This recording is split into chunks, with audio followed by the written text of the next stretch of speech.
Hello, and thank you for joining us for this episode of Criminally Listed Presents Into the Killing.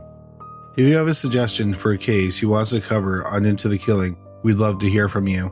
Just go to criminallisted.com and click on the Suggest a Case page. We're also looking for stories for our YouTube channels, Criminally Listed and Paranormally Listed. You can submit those stories on the same page. And now, for today's episode, we're going back to early 1991. On January 9th, 1991, Pete Rose, arguably one of the greatest baseball players of all time, was banned from being inducted into the Hall of Fame. He was banned because he bet on baseball games and other sports while he played on the Cincinnati Reds and while he managed them. Since then, there has been heavy criticism because other Hall of Famers include racists who enforce segregation rules, wife beaters, steroid users, and other people who arguably did worse things than gamble on baseball games. But 30 years later, the ban is still in place. On January 17th, U.S.-led Operation Desert Storm began when the United States and coalition members began bombing Iraq as part of the Gulf War. Manuel Noriega was a Panamanian dictator from 1983 to 1989. He became rich through drug trafficking. On January 18th, 1991, the United States admitted that the CIA and the United States Army paid Noriega $320,000 during his time as president. On January 22nd, the Iraqi forces set fire to the Kuwaiti oil facilities. That same day, a cholera epidemic broke out in Peru. Over 300,000 people were infected over the next year. On February 1st, 1991, the number one song was The First Time by R&B trio Surface. Home Alone, starring Macaulay Culkin, Catherine O'Hara, Joe Pesci, and Daniel Stern, was enjoying its 11th consecutive week at number one at the box office. It would go on to be at top of the box office the following week, and then it would lose the spot to the psychological thriller Sleeping with the Enemy.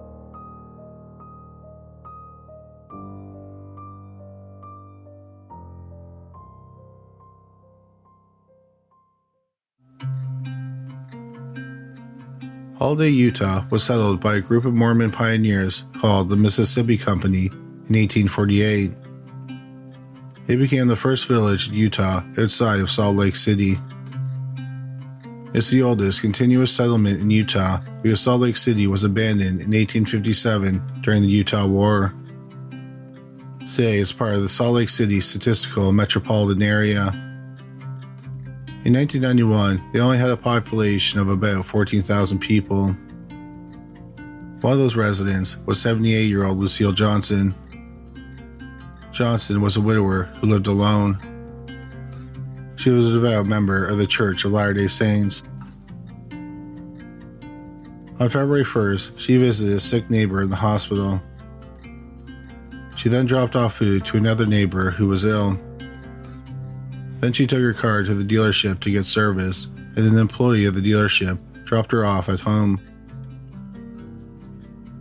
The last time her neighbor saw her alive, she was sweeping her front porch. The next morning, Johnson's daughter went to her mother's home. At the end of the main floor hallway was her mother's dead body. A pillow was covering her face. Blood was splattered near her head. 78-year-old Lucille Johnson had died a brutal death. She had been struck repeatedly in the head with a blunt object, and her skull was fractured. All 24 of her ribs were fractured, and her sternum was broken. The cause of death was blunt force trauma and strangulation.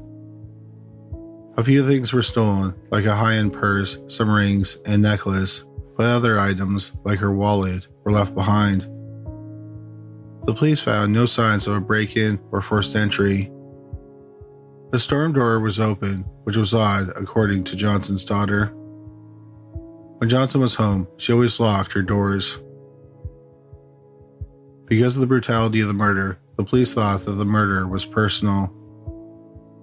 Also, Johnson wasn't the type to let a stranger into her home. So the police thought that she knew her killer. One clue that the police found was a boot print on Johnson's chest. The police also thought they had found one more clue. On the living room floor were several dozen pieces of Lego. Johnson had toys for her grandkids, but she wouldn't leave the toys lying out when they weren't there. So the police collected the piece of Lego as evidence. An early suspect in the case was one of Johnson's nephews. She had been giving him money, but she was tired of being expected to provide him with money. So she cut him off. A week after she cut him off, she was murdered. The day after Johnson's body was found, the nephew called Johnson's daughter. He said he wasn't sorry, and he said he wanted to be there when they cleaned out her house because some of his belongings were there.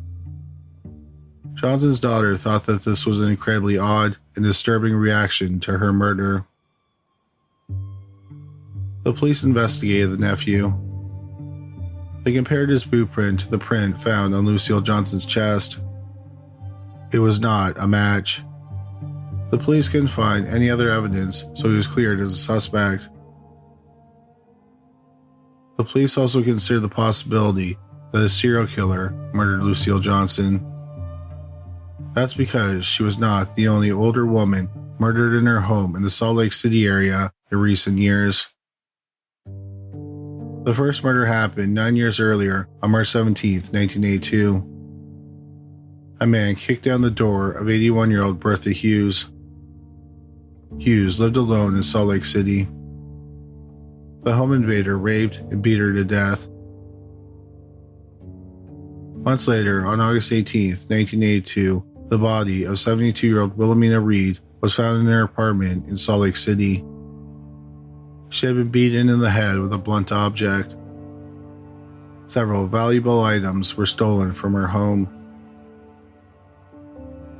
Nearly 3 years later, on July 11, 1985, 69-year-old Thelma Lillian Blodgett was found dead in her home.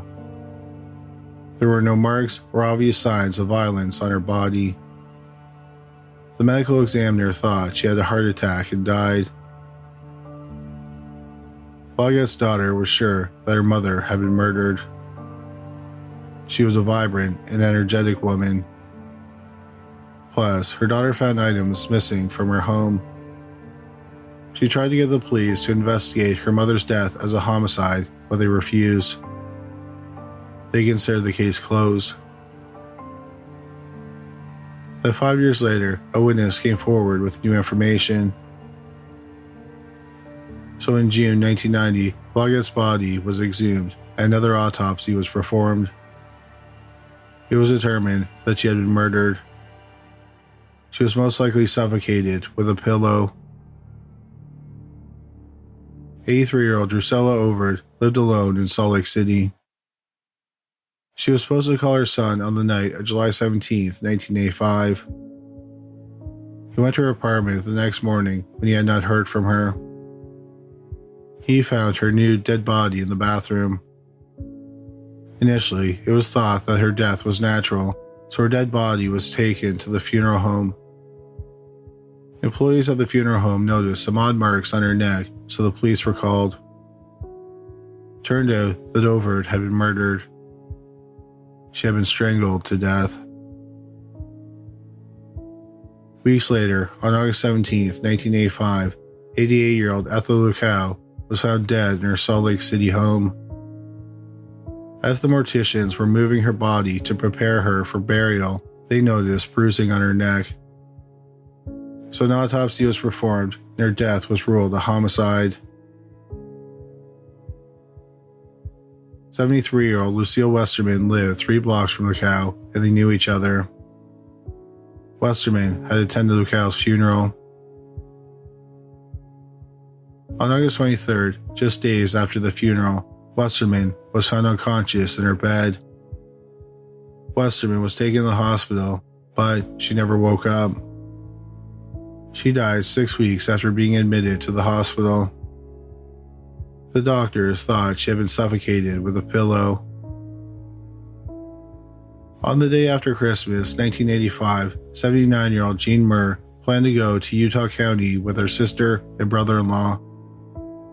Her sister called her at 12:30 p.m. and spoke to her.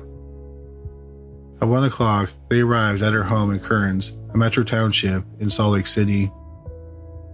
Her brother-in-law discovered her dead body. She had been stabbed over 100 times with a pair of scissors. Her car was missing. It was found a few days later, parked behind a business. On October 22, 1989, 71-year-old Flora Rundle was found stabbed to death in her bathroom. Then, 15 months later, Lucille Johnson was found beaten to death in her home. Between 1982 and 1991, 9 women, all over the age of 69, who lived alone, were murdered in their homes in the Salt Lake City area.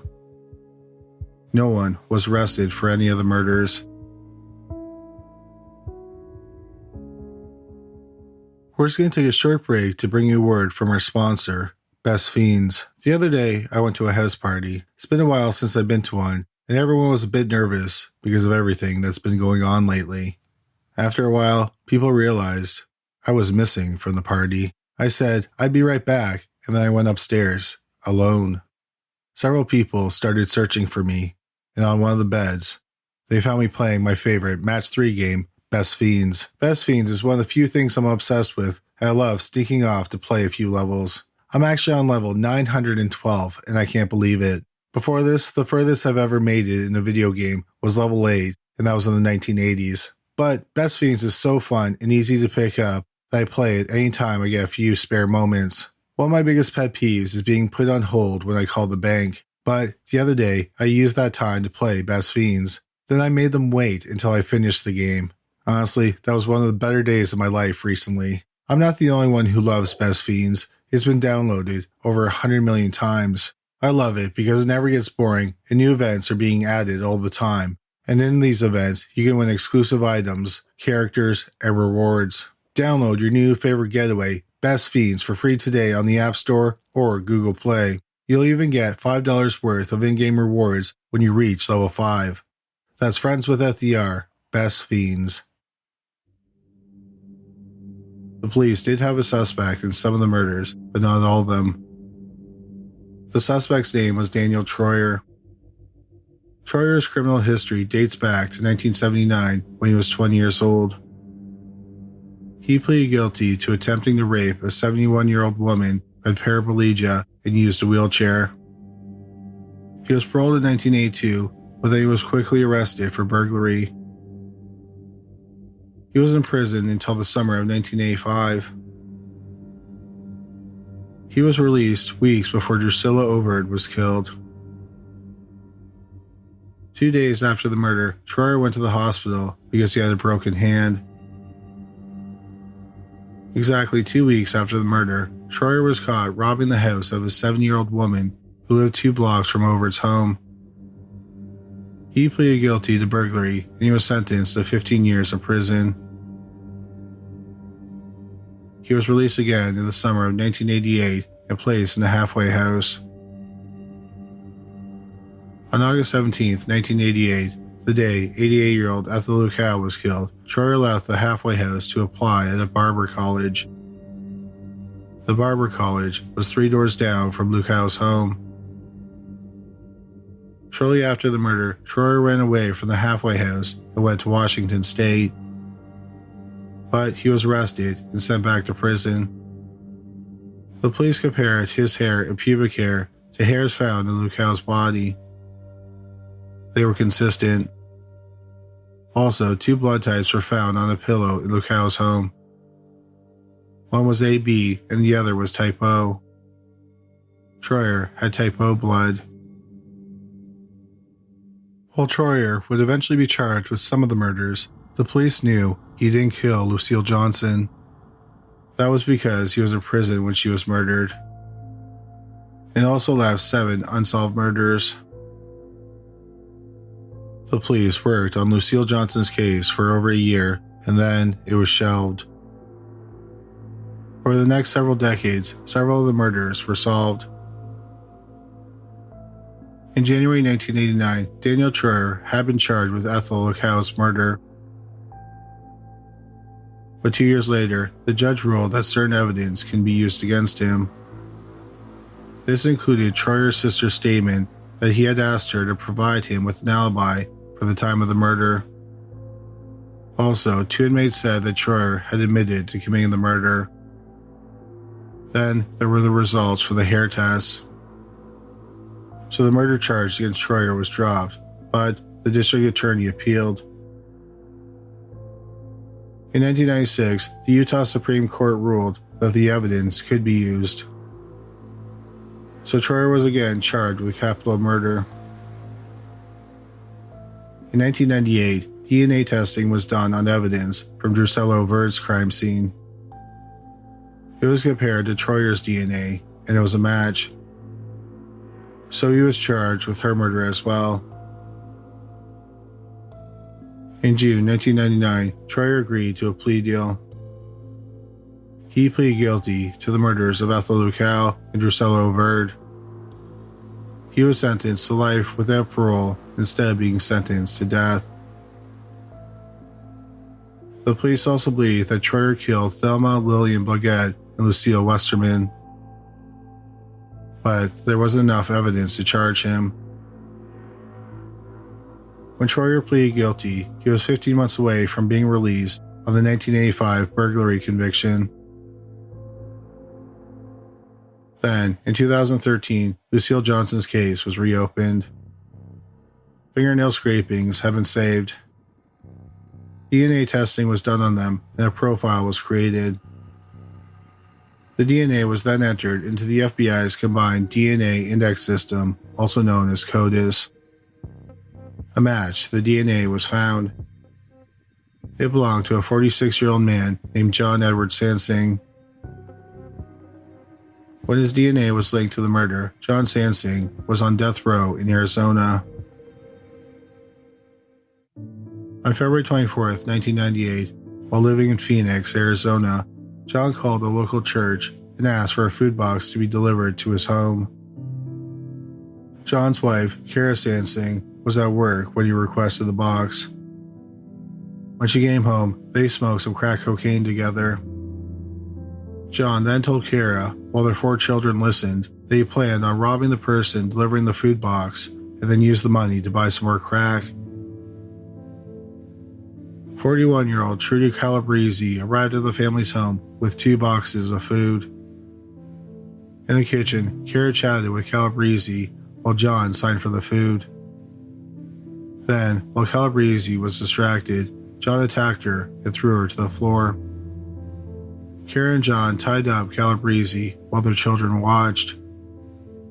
Calabrese pleaded with the children to call 911, but John told them to go into the living room and watch television. Calabrese cried out, "Lord, please help me, and I don't want to die, but if this is the way you want me to come home, I am ready." John then knocked Calabrese unconscious with a club. He left her on the dining room floor, drove her truck to a nearby business, and left it there. He returned home and brought Calabrese into the bedroom. He raped her while Kara watched. When John was done, he stabbed 41-year-old Trudy Calabrese in the abdomen 3 times with a kitchen knife. He then put a sock in her mouth and put a plastic bag over her head. He then closed the bags with cords and a necktie. John took Calabrese's jewelry and covered her body with laundry. He then met his dealer and exchanged the jewelry for crack. Later that night, John dragged Calabrese's body into the backyard and placed it between the shed and a fence. He then placed a carpet and other debris on the body. At least 3 of the 4 Sansing children saw the body. Meanwhile, Tracy Calabrese was reported missing. The police learned that she had last gone to the Sansing home. The police found the body. John and Kara were subsequently arrested. In September 1998, John pleaded guilty to murder. Nearly a year later, in July 1999, Kara pleaded guilty to murder as well.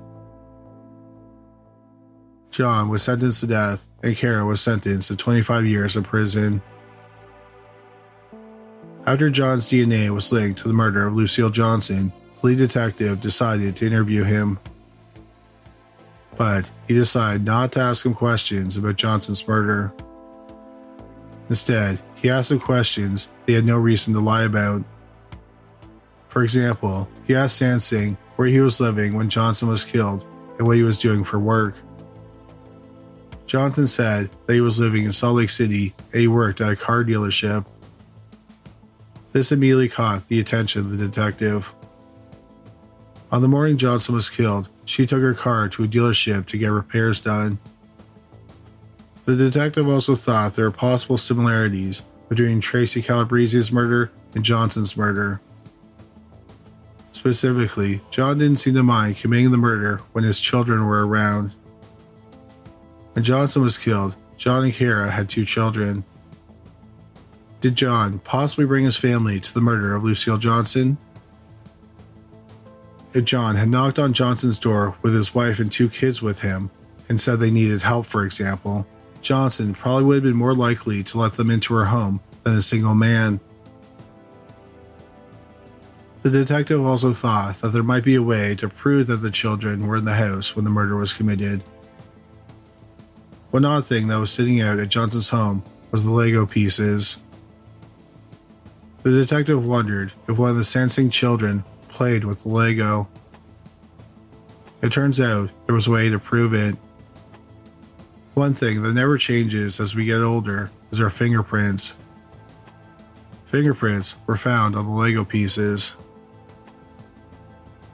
The detective tracked down John and Kara's oldest son, who had been 5 at the time, and got his fingerprints. It was a match to the fingerprints found on the Legos. In August 2014, 23 years after the murder, John Sansing was charged with Lucille Johnson's murder. However, since he was on death row in Arizona, prosecutors in Utah decided not to prosecute him. Investigative reporter Tony Harris interviewed John Sansing for his show Scene of the Crime with Tony Harris. Sansing admitted to the murder and told Harris the details. John said that Johnson brought her car in for service and he drove her home. He noticed that she was wearing some nice jewelry, so he thought she had money. He was jonesing for some drugs, so he thought about robbing her. John told Johnson that when he was in her neighborhood, he would stop by so she could meet his family. That evening, John, Kara, and her 2 children went to her home. Johnson let them inside, and John asked to use the washroom. He then looked around the house for items to steal. Johnson caught him, and he panicked. He wrestled her to the ground and then grabbed a crystal vase. He said he hit her twice on the head and then stomped on her chest. 55-year-old John Sansing is on death row in Arizona State Prison Complex Iman Meadows Unit. In the years after he was connected to the murder of Lucille Johnson, 2 more murders of older women in Salt Lake City were solved. In May 2014, DNA testing was done on the evidence from the murder of 71-year-old Flora Rundle. She was stabbed to death in October 1989. The DNA from the crime scene was entered into CODIS. It was linked to a 56-year-old man named Gary Hilfiger. Hilfiger was serving 5 years to life in the Utah State Prison for murdering his 38-year-old girlfriend, Marshall Haverty. Hilfiger said that when he killed Haverty, he was high on drugs and depressed and was considering suicide. Haverty tried to talk him out of it, and then they started arguing about his drug use. He snapped and then stabbed her in the face, head, and neck 10 times. He then poured kerosene on her body and set it on fire. Hilfiger was charged with Flora Rundle's murder in May 2014. It turned out that Rundle used taxis as her main mode of transportation. Hilfiger was a cab driver and he had driven her several times. A plea deal was made. In June 2014, Hilfiger pleaded guilty, and his new sentence would run concurrently with the sentence he was already serving for the murder of his girlfriend. Hilfiger is still serving his sentence in the Utah State Prison. In 2015, the evidence from the August 1982 murder of 72-year-old Wilhelmina Reed was tested for DNA. The results came back in 2017, but no match to the DNA was found. The police started collecting DNA samples from persons of interest in the case. In December 2018, they collected a DNA sample from 55-year-old Brian Harry Reed. In March 2019, the results revealed that the DNA could have come from Brian. Then his fingerprint was matched to a fingerprint left at the crime scene. In December 2019, Brian Reed was charged with the murder 37 years after it was committed. In custody, he confessed to the murder. Brian was 17 years old at the time of the murder. He lived across the road from Wilhelmina with his mother.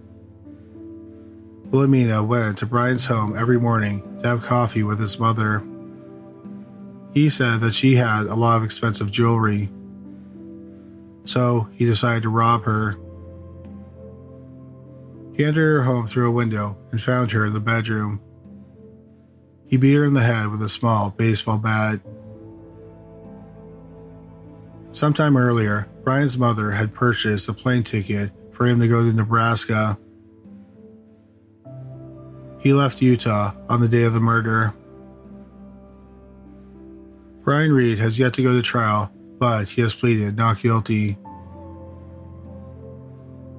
Out of the 9 murders of older women that happened between 1982 and 1991, 7 have now been solved. The March 1982 murder of 81-year-old Bertha Hughes and the December 1985 murder of 79-year-old Jean Murr are still unsolved and are considered cold. But the police and their family members are hoping, like the other 7 murders, these 2 will eventually be solved.